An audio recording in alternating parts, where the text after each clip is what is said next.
Now, most parents would go to the ends of the earth to help their child, and that's what the Zaidi family did. They flew thousands of miles in the hope that doctors could make their son see again. Well, Ali was healthy until at the age of 2 he was given a common anti-malaria medicine. A few hours later he began to look like a burns victim and his eyesight deteriorated, all due to a violent and very rare reaction.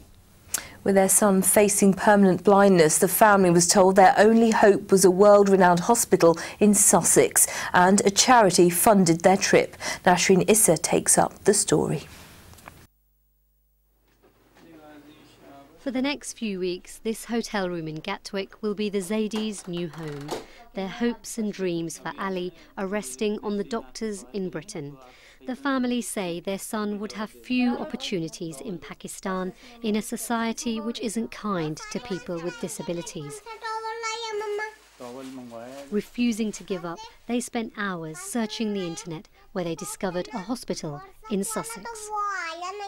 What is the Queen Victoria Hospital? Then I see it's the most greatest and hospital in the world for the pediatric and reconstructive surgery. Now we are hope. My wife said, Sheraz, don't worry. One day come and Ali Ghazi will see. That's my hope. Shehzad earns less than £20 a week. Without money from charity, they'd never have got this chance. He had big, beautiful eyes. I'm hoping the doctor is going to say he can cure him. We've come with all these hopes. I can't tell you how I'll feel if the doctor says it will be good news.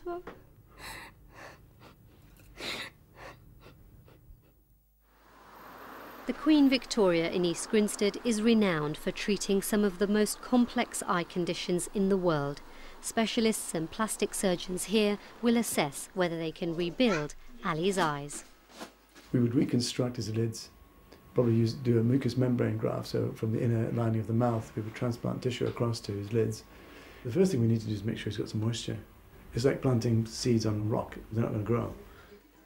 Without moisture, any procedure will fail. The problem is that Ali's eyes have been so badly burnt that when he cries, there are no tears. So Ali is taken into theatre for an examination under anaesthetic. 1 week today, the doctors will be able to tell whether Ali can have the groundbreaking procedure to restore his sight.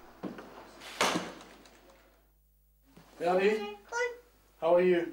I'm fine, thank you. Oh good, your English is coming along. Come. 3 years after he went blind, Ali has his final examination to see if the tears have come.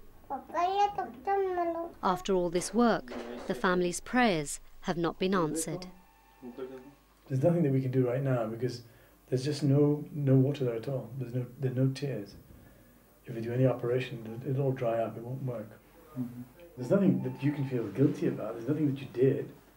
And there may be possibilities in the future, but right now I just don't believe that we can do anything with this. It's a terrible blow for the Zaidis. Keep in touch.